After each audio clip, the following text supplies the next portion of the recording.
BitSwap is the hottest new way to trade tokens. Crawling all the top decentralized exchanges, BitSwap will get you the very best price and value for your trades. BitSwap is changing the game. Try it now at bitswapdex.com.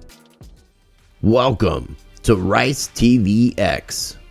You've just tuned in for the latest episode of the Rice Crypto Show. Today, I am joined by George Wentz. He is a co-founder and managing director for MAD Ventures. MAD stands for Make a Difference, and they're definitely making a difference in the area of green energy production and more. Before we get into it, visit ricetvx.com and sign up for my mailing list so you never miss an update or new Rice TVX content. You will also find my various social media links and more. Make sure you're subscribed to Rice TVX and Rice TVX2, the backup channel. Both can be found on YouTube, and hit the notification bell to get alerted for new videos. You can also find Rice TVX on Odyssey and Library, where I have a full catalog of my videos, post up extra content, and share other appearances. And you can also find Rice TVX on BitChute. To support Rice TVX directly, you can contribute or send tips to PayPal, to Cash App, or cryptocurrencies via my Cointree link in the video description. Everything is appreciated. Another way to support what I do is by joining my Patreon channel, where you will get early access to some of my videos, exclusive content, and more. I will include links in the video description for everything I just mentioned, as well as everything shared on today's video.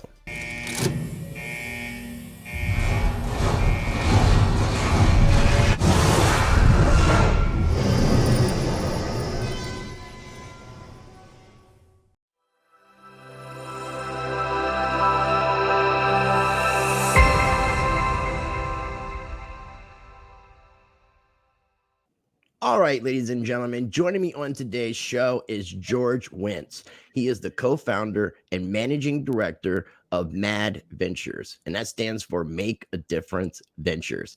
He's also been an international attorney with 35 plus years experience in the field of energy.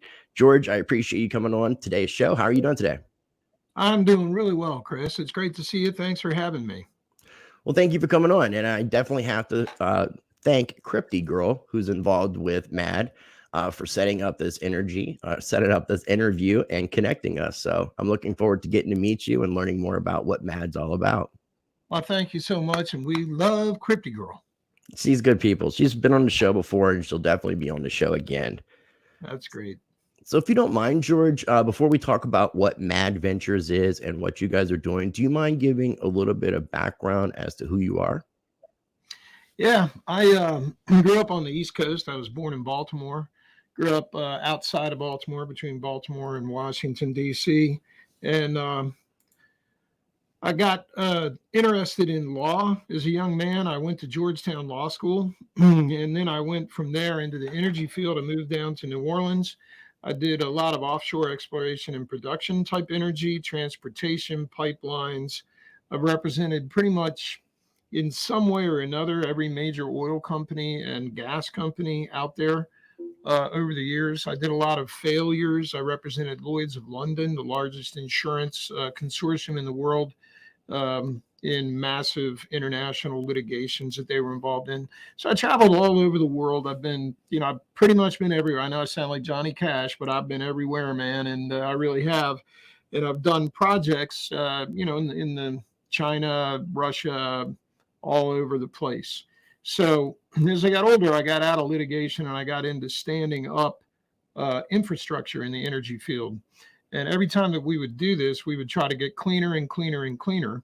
And a few years back, looking at what was going on, I decided that we could do it better than it was being done.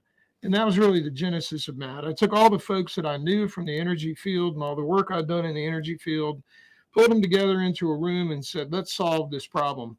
And that was how we formed it. So it was kind of a cool deal. They're all friends of mine, former clients. That's how we all know each other. That's really cool. I mean, it's cool how you were able to take this collective experience, not only from yourself, but others, and put it together to try to make an improvement in something that definitely needs improved. The energy sector does have a lot of monopolies, especially when we're dealing with utility sector of it. And there is a lot of waste that goes involved. So having a cleaner, greener world as far as using cleaner energy sources, I think is something that we definitely need to be looking into for the future of our planet. Now, something else that I wanted to ask you, and I was catching this from the YouTube channel from a video that Crypty Girl sent me, but were you involved in some capacity with the Reagan administration? I was. Ronald Reagan appointed me to the Office of Policy Development at the Federal Trade Commission. And so what we were doing at that time was we were trying to bring some sanity to some of the approaches that had been undertaken by the Carter administration. So I came into the Office of Policy Development. It was a big honor to be appointed by Reagan, and I got to meet him. And he, of all the politicians I've ever met, he's the one that I have the most respect for. But we fired all the Keynesians, and I hired a bunch of Austrians, and we got in there and we started tearing apart policy at the FTC and trying to get rational basis for it, and did a lot of we did a lot of writing, and this was the epitome of the saying that when it's all said and done, there'll be more said than done. We put a lot of the right words on paper. I testified a great deal before various bodies about what should be done. And at the end of the day, very little was done. And that was my first exposure to government as the solution of the problem. Government is far better at creating unintended consequences than any other thing. Yeah, I couldn't agree with you more on that statement. Is the Reagan administration the only government agency or entity that you have had involvement working for? No, I've done work for state governments, county governments. I've done work for the state of Utah in various aspects. Been involved in Western states and their relationship with the federal government. Usually, my area of expertise, because in addition to energy, I have an expertise in constitutional law and the structure of the Constitution. And the Constitution itself, they tend to teach it now as a listing of rights, and they focus on the Bill of Rights, but the actual Constitution was a blueprint for how our government was to work. And the blueprint itself was designed to protect individual liberty by diffusing power, and so that there could never be power concentrated and therefore abused. And that's why we have 3 different branches at the top. Then we have 50 different states underneath all of that, to create the diffusion of power, so no one jurisdiction controls everything. That was the design. It was the institutionalization of inefficiency, is what I say about the Constitution. It's the most inefficient form of government you could ever get. But the reason is they just had a very efficient government called King George, who sent the redcoats in to kill them all the time. And so they didn't really want efficiency. They wanted to protect individual liberty. Well, it's an interesting fact to learn that you are a constitutional attorney, or at least knowledgeable in the area of the Constitution when it comes to law. And maybe in the future, we can have a completely separate conversation that has nothing to do with MAD or anything, and have a conversation about constitutional law, because I do study law, and obviously the Constitution is something that is very important to our nation, and it's also really important today, especially in an age of censorship, where our First Amendment, our free speech, is being taken away. But not to detract from today's conversation. That's another conversation for another day. Love to have it with you. I appreciate that. Now, I'm going to be doing some screen sharing, and everything that I screen share, I will have linked down below, just so people are aware. So, and I love the name Make a Difference, Mad Ventures, because I have a philosophy that I talk about on the show, George, called Practice Change. And it's an individual philosophy where we individually learn from all of our experiences, good and bad, positive and negative, and we take those experiences and try to be a better version of us every day. And we get to practice this, knowing that we'll make mistakes, but most importantly, learning from those mistakes and growing and moving forward. So it kind of reminds me of Make a Difference, Mad Ventures. So do you want to explain a little bit more about what MAD is? So MAD is a company that was formed to address the inability of a command and control structure dictated by the World Economic Forum to actually address the energy issues. We've been hearing about global warming. We've been hearing about greenhouse gases. Clearly, our planet is less healthy than it was when I was born. So during the course of my lifetime, there has been a great deal of pollution. And most of it has been in the form of producing electrical energy or transportation. So when we were looking at this, having been in that field my entire life, what I wanted to do was create the most effective way to move the ball down the field that did not involve turning over the entire energy sector to the Davos group or to Washington, D.C., and allowing free market approaches to create a cleaner, healthier environment for everyone while decentralizing all of that. Uh, those were really the goals. There was one other goal which I wanted to do when I created this, and that was to prevent another. We're at a paradigm shift in energy. When you see paradigm shifts, you see the creation of great wealth. I didn't want a Carnegie. I didn't want a Gates. I didn't want Elon Musk is not a bad guy from what I can tell, but I didn't want those types of people, multi-billionaires, stepping in and taking this and sweeping all the wealth that would be created. Much respect. So where I believe that we need to focus as a society is in the area of the middle. We used to have, when I was a kid, we had a robust blue collar society with a lot of middle class. So one of the goals of MAD is through its platform to allow the people to be the solution to the problem, but also allow the people in the middle to create wealth and to get ahead. So reestablishing that middle class and trying to hit on the stratification of society economically is one of the subtexts of MAD. Okay. Now, one of the things, since you mentioned this, and this is going to be a later question, but since you're mentioning it, kind of makes it appropriate to bring this up now. One of the things that I heard you explain about MAD is that the company is aiming to be the largest clean energy provider in the world, and that's something that you're doing different from other companies that are trying to achieve similar goals is the ownership of the company to the public through tokenized equity online via equity tokens. Is this, and I have to ask because I'm not a fan of regulation, but I understand how regulation works. Is this allowed? Are you allowed to allow U.S. investors? And if so, have you gone through all the proper SEC filings to properly do this? 100%. I would imagine, just saying that you're an attorney, I would imagine that you made sure you dot your I's and cross your T, but I have to ask the question. No, it's a good question, and I'll tell you why it's a very good question, because I think we're the first energy company to ever offer tokenized equity. We're definitely the first one to create a platform of this nature.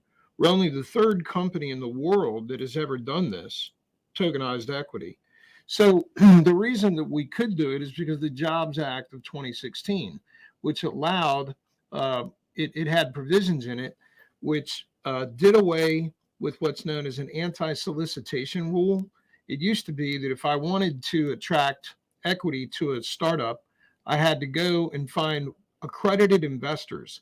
That means they're already wealthy. That means they're already millionaires, right? Right. They can afford to risk to lose that money, is the way the government says that to define the accredited investor.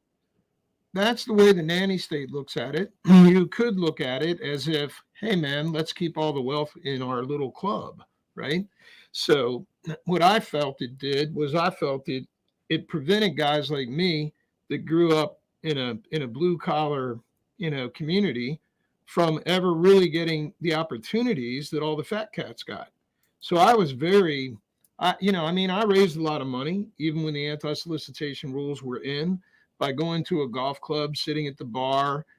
Guy next to you will come off the golf course. He's a multimillionaire. He saddles up. Hey, can I buy you a drink? What do you do? Oh, well, I have a great offering that because now he's asked, right? So the anti-solicitation rule, what it really did is it prevented people who saved money, but they weren't millionaires. It prevented them from getting in on the ground floor of groundbreaking technology. And it also kind of allows the Wall Street fat cats to capture most of the upside. Because by the time you get through an IPO, a traditional initial public offering, a great deal of the wealth is captured by the underwriting banks, like, Goldman Sachs, right? Hmm. So what we're trying to do, and we've done it, is we're bypassing all that rigmarole because of various changes that were made to the law in 2016, and then those regulations came out by the SEC in 2018, and then we rolled this out in 2019. So we're taking advantage of new changes in the law which allow people who are not already millionaires to invest, and that's what we call a Reg CF. We have a Reg CF offering right now, $500 minimum to get in. Can you imagine $500? I mean, people could, almost anybody, if they want to do that, could come on board and get involved for $500 in owning a piece of what already is contracted, already has contracts that will allow us to become, over the course of time, the largest green energy provider in the world. So we already have the contracts that will allow that to be fulfilled. We've taken the market risk out of it, and we're allowing normal everyday guys to come and be part of that team, and that's pretty cool. No, I would agree. I would agree because, I mean, if people had an opportunity to invest in some of these .com companies early on, get these private offering prices, I mean, it definitely makes a world of difference in the world of investing, and being the fact that you're doing this all under regulatory compliance and following every protocol that you need to. As somebody who's been an attorney, you know the importance of that, especially if you're going to have a company with longevity. So I definitely commend that. And I also want to let people know that there is a YouTube channel, a Mad Evolution YouTube channel that I'll have linked down below that people can check out as well for more additional information, fireside chats, behind the scenes information, all kinds of different videos. I definitely encourage people to go over there and check out the channel. We have different types of offerings that we're doing, Chris. Some are for accredited investors, just to be clear. They're old-fashioned Reg D offerings, and we've raised millions and millions of dollars that way. But what I'm excited about is letting what people might refer to as the little man come in, get a piece of the action for $500. That's game changing. Transferring the ownership into the hands of the people is what no one else has done before at this stage of an energy company. Right. So we're excited about it. That CF offering closes out under law on February 27th. It's on the table right now. People should take a look at it. People can get on board. This is the only one that we're going to do of that nature. So I think it's important that they understand the opportunity that we've tried to give to the average everyday person to get a piece of this thing. I agree 100%. Now, one of the things I was seeing that is it's going to be an Ethereum based token, and then it also says it's going to be on Pulse chain. Is it going to be on both Ethereum and Pulse, being that Pulse is kind of a fork of Ethereum in a sense? Yeah, actually, what we originally set it up on Ethereum, and then when Pulse Chain was announced, we decided that it was a more effective and cheaper platform. The gas fees are not quite the same on Pulse. So Okay. we are transferring the where it rides from Ethereum to Pulse when it comes out. Okay.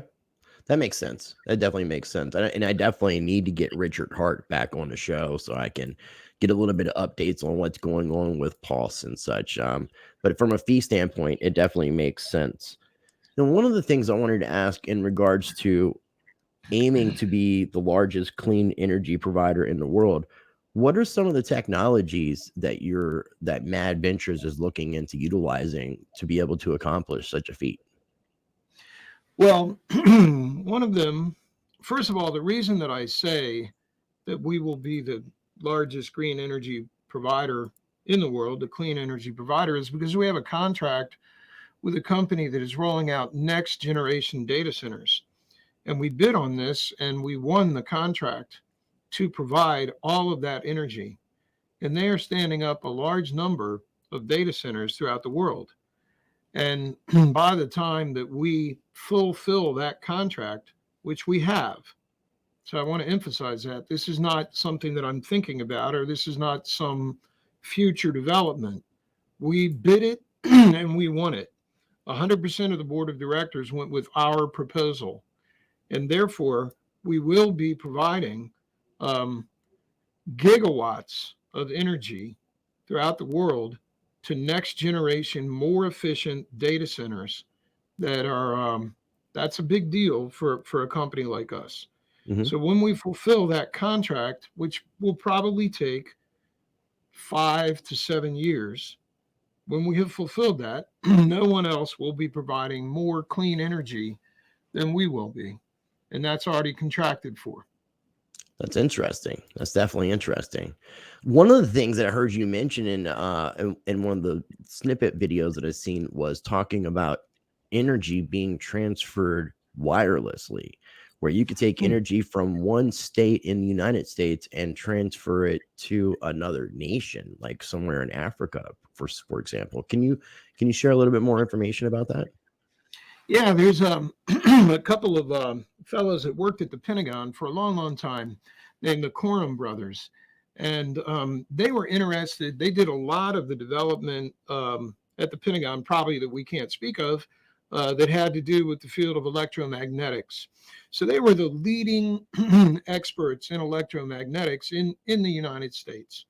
They became very interested in something known as the Zinc wave, which was a postulate by a guy named Jonathan Zinck around 1800. Right when radio waves were being experimented with, there were two competing theories at that time. One was Hertzian, and Hertzian technology is what we're using to speak to each other now. Hertzian can be captured in a coaxial cable, but if it's allowed to be generated, it goes 360 degrees all the way around in circles, and it's very inefficient. So, if you're looking like in an AM radio and you're driving down with your car, a little antenna, it just gets a little slice of that Hertzian. It takes a whole lot of power and it's not very efficient. Zinck postulated that there is a electromagnetic field that encompasses the Earth, and that if you could build a tower and you could launch it, a wave, that it would curve the surface of the Earth because it would be held within there by that electromagnetic barrier, right? Okay. And so the Coram brothers have built one down in Texas. Waves have been launched. It's been proven. I've seen it. I've crawled all through this tower. And Matt is working with them to bring their technology to commercialization. Inventors are often so focused on what they've invented and how the technology works that they often don't think of things like banking, business plans, HR, commercialization. And they also oftentimes they'll invent things that have an application in a field to which they have no expertise. So maybe they don't really understand commercial electricity. My team is total experts in commercial electricity, whether it comes to producing it, generating electricity, transmitting electricity, dealing with FERC, dealing with all the, my law firm represents utility companies that are regulated electricity providers, right? So we know all that stuff, right? So that's where we come in, and we take teams like the Coram brothers and we say, hey, let us help you. Let us partner with you. Let us bring you our expertise. Let us bring you our legal expertise, our industrial expertise, our financial expertise. Let us help fund you. And then we'll pull this thing ahead with you. And that's what we're doing with the Coram brothers. We're going to be down in Texas next week, crawling through that tower with the inventors. And we're going to take some videos so that we can do a show and tell and let everybody see it firsthand. Because it is quite a sight to behold. I'm sure it is. And you mentioned Texas, and one of my questions was going to be in relation to Bitcoin and energy consumption when it comes to the proof of work mining consensus. Right. Before we get into the things that Matt are doing and planning on doing and implementing, how that could potentially improve proof of work mining and the energy consumption, what are your thoughts on that, being that you are, I would say, pretty knowledgeable, maybe even an expert in the field of energy? Do you believe the hype that people are talking about Bitcoin being a waste of energy and consuming too much energy? Do you feel like there's any legitimacy to that argument? Well, there was a time, this statistic is somewhat dated, but at one time, the largest population base in Africa is Nigeria.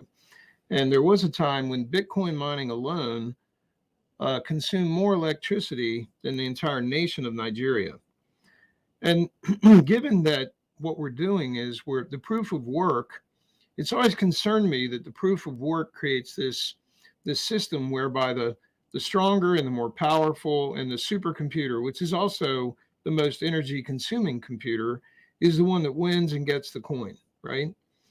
So I've always felt that was energy inefficient, and the problem solving is not always taken, like maybe we could solve, like something about the first law of thermodynamics with all these computers and it would be getting us somewhere, but I'm not sure that's what they're doing in the proof of work, right? So so I have felt that there should be a better way. Is my own personal opinion. I also believe that there's a great deal of the mining centers that are still powered by some very dirty creation of electricity, and so I'm all about clean. I will never solve the global warming debate, and I'm not smart enough to, but I know dirty versus clean, right? I've got that one because I've seen really nasty power plants. And when I think about my kids and my grandkids and what they're breathing, I don't like that black smoke going up into the sky and coming down with particulates going into their lungs, you know? So if I can, at my age, what I'm all about is leaving my kids and my grandkids a much better world than what I came into. And I've got 15, 20 years of really good hard work left in this old boy, and I'm going to make that happen during my lifetime. So I'm going to transfer things to the cleanest, best possible way to produce energy and transportation that I can do. And that's where we're at. I don't like the current way that we are powering the mining. We can do better. I lost you, Chris.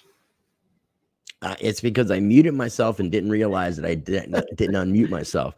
Would you agree that when it comes to the proof of work mining and using Bitcoin as an example, that yes, it does utilize a lot of energy, but at the same time, it seems like a lot of the miners, and it's not all, because you mentioned some data centers using dirty power plants, but utilizing better sources of energy or renewable sources of energy. Like something that you mentioned on the that's mentioned on the MAD website is geothermal technologies, and I know they're using volcanic energy like in Iceland and El Salvador for mining. Something I'm not familiar with, but somehow using excess, it's not excess energy, but the waste from the energy to use that as another form of energy. Are you familiar with that? Yeah, I mean, there's like combined cycle power plants. Like you can take a gas-fired power plant, natural gas-fired power plant. You have a turbine that is fired by gas. It puts a lot of heat out of the other side of it, right? When it burns the gas, you capture that and you use that to boil water, and you have a steam turbine up above. So you're getting to, you're making it much more efficient. That's called a combined cycle plant. Okay. So, capturing waste heat and using it is something that is a really good thing to do, right? Because what we have to do, I think, that, the projection is that we're going to need 70% more electricity over the next couple decades. But that projection was made before the shift to electric vehicles. So now that we got everybody plugging in their electric vehicles at night, you must consider how is that electricity being produced? Mm-hmm. Because if it's being produced in a way that emits massive pollution into the atmosphere, all you're doing is playing a shell game. You're taking the electric vehicles, and that's fantastic. I love electric vehicles because they don't put any gas out of the tailpipe, right? But if you're massively polluting in order to charge those vehicles, all you've done is transferred the pollution from one place to another. We have to look at the entire value proposition and the chain. and the pollution that is created throughout that chain. So geothermal energy is the use of the heat of the earth to create a basically you're creating steam, and the steam is going to run a steam turbine, which powers a generator, makes a generator go around in circles, which creates electricity. Okay. So geothermal is a really cool way to create carbon-free base power. And the distinction between base power and intermittent power is really critical because there's no storage capacity in the grid, right? You have to put the amount of energy into the grid that is going out the other side. That's called balancing the grid. Mm-hmm. And if you don't balance it, then you get all kinds of circuit breakers popping, and then you get a blackout or a brownout. Right. So, so intermittent sources of energy are very difficult for the engineers who balance the grid to deal with. And unfortunately, solar, which is fantastic because it's pollution free pretty much, except for producing the solar cells. But the solar cells themselves are pretty much pollution free, and wind is pretty much pollution free if you don't consider the production of all that. But they're not base power. They come and they go. And so what you have to make a grid work is you have to have base power that is 24/7, 365 dispatchable. That's what makes everything go. And the way that they overcome that now is the more intermittent sources you get into the grid, the more they depend on coal-fired, what we call peaker units that pop up, and they're quickly dispatchable. So you fire up a peaker unit, and then you can put that power into the grid when it's needed, right? At the peak use. But those are very dirty. They're almost all dirty. They're all fossil fuel. So in the long run, what we're going to have to get to, the holy grail for MAD and where we're going, is we're going to carbon-free production of base power. And geothermal is one of the few ways to do that. So we've invested in and we're working with some advanced geothermal systems that are much, much better than anything that is out there. And they'll allow much broader use of geothermal. But one of the reasons why we're into wireless delivery of power is because the geothermal formations in the world are not where the people are, and there's no transmission lines. So you build a plant out there, by the time you build all the plant transmission lines, it's not a viable economic proposition. Wireless delivery of electrical power commercially, globally, safely changes all that. Once that vision is realized, and Matt is working on it every single day, we will be able to deliver base power from Wyoming and a geothermal formation out in the middle of nowhere to wherever in the world that power is required. It's mind blowing when you really think about it. And I'm definitely looking. When I first saw it, oh, I can imagine. My head was exploding, honestly. Especially when you come from the fossil fuel energy world and you're kind of getting out of that, and you're starting to see all these suppressed technologies that have not been utilized, and you're like, why? Right.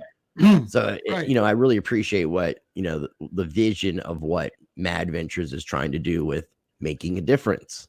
I love it. Yep. Well, George, what it's all about. I thoroughly enjoyed this conversation. I enjoyed getting to know you a little bit better and learning more about what Mad Ventures is all about, trying to make a cleaner, greener world, which I definitely appreciate. And I would like to do a follow-up, once we get a little bit more progress going on and see what's happening with Mad Ventures. But before we do wrap up today's interview, and again, I'm going to have links down below for not only the website, but I'll also include the green paper that people can check out, and also links for the YouTube channel, which also includes various social media links for Instagram, Twitter, Telegram, and all of that good stuff. So make sure you guys are checking that out. Before we wrap up today, George, did you have anything else that you wanted to add to the conversation, or any closing thoughts? The only thing I'll say is that we've created this CF offering for the people that are not millionaires already, and I really would love to see a transfer of wealth from go to the middle class, and the CF is offered for that. It ends on February 27th. The entry fee is only $500 if you want. That's the minimum. That's a very low minimum to get a piece of a company like this. I just want to encourage people to take a look, click that invest now button, take a look, and it'll take you to a link where you can follow through and get on board. This is a people's movement. I want it to be a people's movement. I want the people to solve the problem that the governments have not been able to solve. And we can do it, but we need the people involved. So that's my final thought.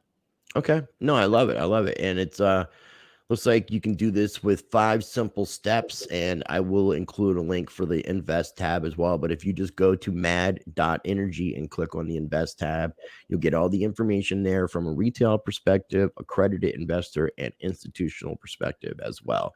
Yep. Now, letting people know we're recording this on Wednesday the 16th because of me I actually, you don't know about this, but I got a strike this past Friday on YouTube. I won the appeal, but it kind of put a little bit of a damper on my schedule of videos. So this video is probably not going to be coming out till Monday of next week, which will be, I believe, the 21st. Just want to double check on that. Yeah.